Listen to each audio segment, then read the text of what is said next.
In this gaming community, there are some topics that, despite being blatantly obvious, are so taboo that somehow you're not allowed to talk about it or even acknowledge that it's happening. And one of these things is the death of handhelds. Now, it's common knowledge that handhelds are dying. I mean, the Vita was a complete flop, and the 3DS is actually Nintendo's slowest selling handheld of all time. The Game Boy Advance sold more than the 3DS has. And if you want more proof that handhelds and Nintendo in general aren't doing as well as they used to be, well, just take a look at what Nintendo came out with the other day. 36% plunge in quarterly profit and 28% sales drop for the 3DS. Now, the Wii U's was only 2.1, but the 3DS was 28%. And if you want more proof the writing is on the wall for handhelds, Nintendo is trying to convince investors that they're going to be launching big-name smartphone games. That's right, they're not talking about big-name handheld games, big-name smartphone games. Now sure, I understand physical buttons are better than touch controls.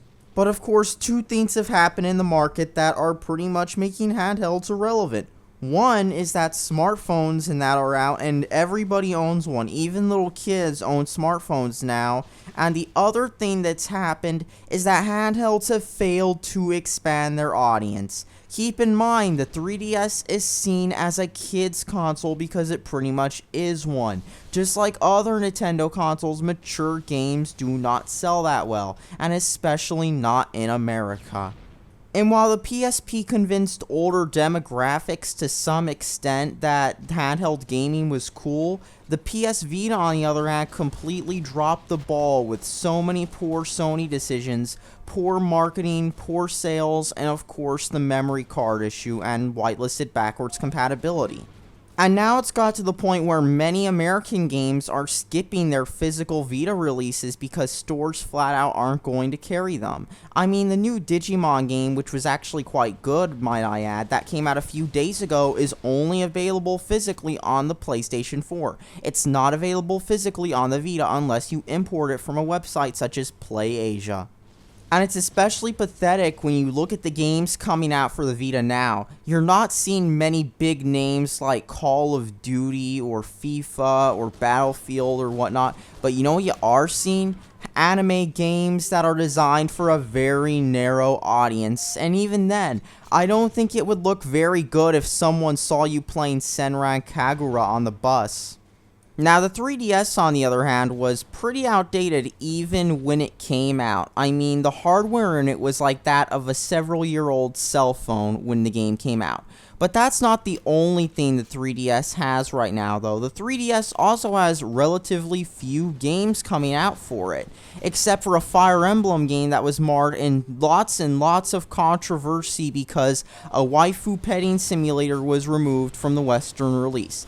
They didn't say anything about another big problem with the game, though, which was the fact that they split the game up into two, and you have to buy the other half of it.